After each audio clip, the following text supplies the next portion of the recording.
Well, this is the beginning of August, and a quick garden tour to show you the progression of the front garden. So we have lots of things in bloom, including some monarda just over here, some persicaria. I believe this is firetail.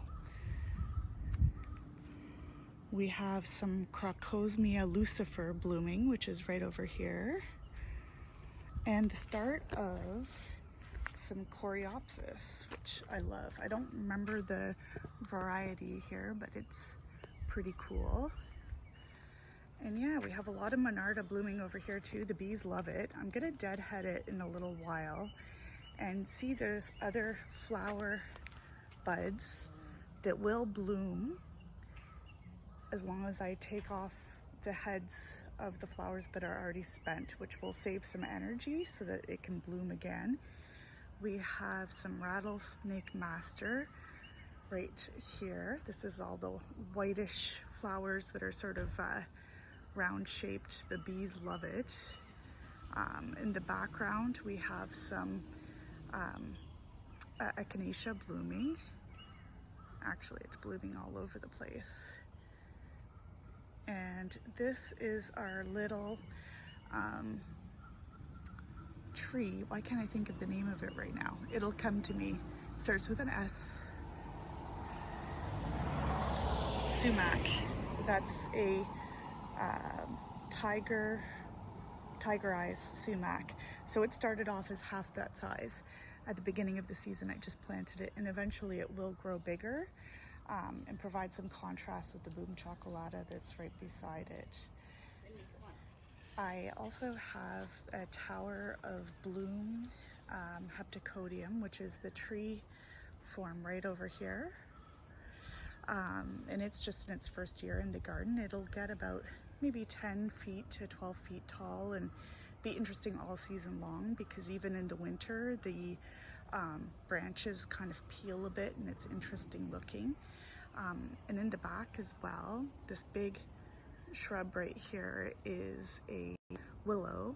It's a Hakuro Nishiki, I think it's called, and it's great for cut flower arrangements. I cut a lot of branches, and yeah, it's pretty beautiful. So over here I have the pink Tana sanguisorba. I have to do a little tidy up job here because it's sort of splayed and falling all around, so I'll have to get a big elastic and put it all around the bottom of it just to tie it up, because otherwise it kind of splits in the middle here, which I don't like.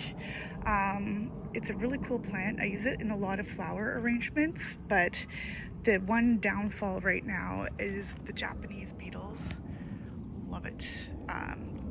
So it attracts them, which is not a bad thing. I always know to come out and look here and to try to get some of them in a soapy bath as soon as possible. So this is a hibiscus that's blooming already. It has still a bunch of flower heads on it, so it'll bloom for a long period of time. But yeah, it's looking gorgeous. We have our crocosmia lucifer, which I will move this year because it's gotten too big for the space that it's in. We have a ton of gora, which is the white butterflies flower that you see. The bees love it, pollinators love it. Apparently the Japanese beetles love it too, so some good and some bad. This is a Stokesia aster named Honey Song Purple.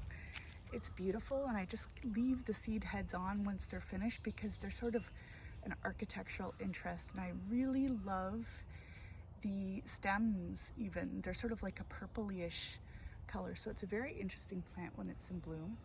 And I have to come in and deadhead all these yarrow.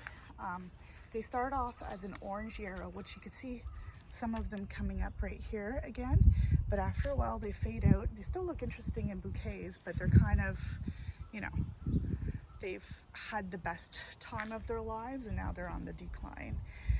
So this is the front garden. Another thing that is looking really good, well, I have a lot of budded up dahlias everywhere, but not a whole bunch of dahlia flowers.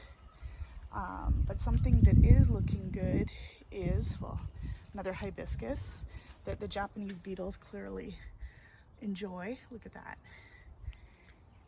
I also have this phlox. I don't know the variety, but I've noticed over the last few days since it started opening up a lot is it attracts a lot of butterflies. Not right now, but it normally does attract a lot of butterflies. And yeah, this is our Sun King Aurelia, which is also gorgeous. Like it goes down all the way to the ground in the spring, and then it just starts leafing out really quickly throughout the season. And probably when it's really hot outside as well, it might be speeding up the process because it's bigger than usual. So that is the main part of the front garden. I'll have to come in and do some editing because I used to have a path. It's no longer there. Oh, this is a really pretty echinacea, but right now you can't see it very well because I have some milkweed in the way. But this is Sunseeker's salmon. Gorgeous plant. But yeah, it's getting a little bit busy here, so I'll have to come in and cut back some of the foliage so I can still walk through the path. Now on this side, we have to do a lot of weeding. So since my last video, I haven't done very much in the way of weeding. We have a sugar shack bush. I forget the actual full name of it, but it is a native plant, but this is a cultivar, so I call it a nativar. But they almost look like a virus shape. That's what it reminds me of, but it's kind of interesting. And as they fade out, they kind of look like this. But I'm hoping, I think one of the reasons I chose it is that it has some interest even in the fall. So I think I'll leave those on and see what they look like. This rose is one of my favorite in terms of smell. It's called the Snow Pavement, which is a terrible name. But because Japanese beetles like the nice smelling flowers the most, look at this. I'm gonna come in and take care of them later, so the party will be over, but they tend to come in and decimate the flowers, which is a shame. But at the same time, I know exactly where to go to look for Japanese beetles and get big clumps of them in very little time. So we have some Gora blooming here, but I think the star of the show in this garden right now is this echinacea. This is Big Kahuna, and it's my all-time favorite echinacea.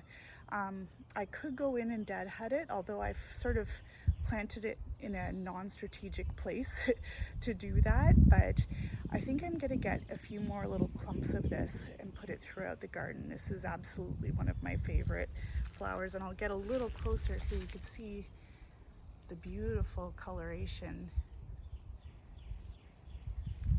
We also have some grass that's now doing its thing. This is a Dischampsia or Discampsia. I think this is Branchlier.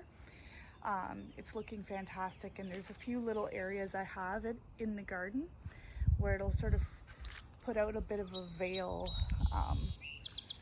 that you need to look through to see all the plants. But right now I'm realizing I have a hydrangea back here. I have to come in and with a machete almost and forge my path again. That's all grown over, but I do have a hydrangea in here that you can barely see, so I'm going to need to come in. I've been meaning to deadhead these Boom Chocolatas, but you can see where I'd be deadheading, which is basically, and it also has powdery mildew on it, but I would deadhead just to under here, and then you wouldn't even see these old stalks, and then it's putting out new growth, and I'll have a new flush of flowers by fall.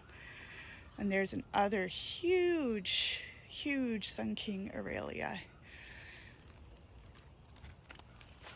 This is a really tall hyssop as well, or Agastaki.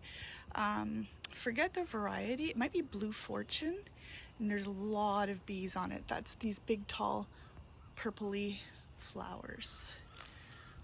So yeah, the garden is looking pretty good up here. I need to, every time I come out, there's something new in bloom, but every time I come out as well, it's a reminder that I need to come out and do a little bit of work. It needs a major edit at this point.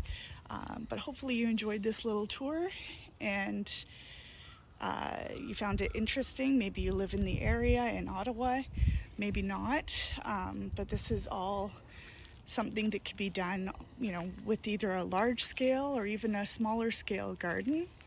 If you pick and choose some plants that you really love, that bloom at different times, there's always something interesting going on in the garden to come out and take a look at. So thanks, and have a nice day.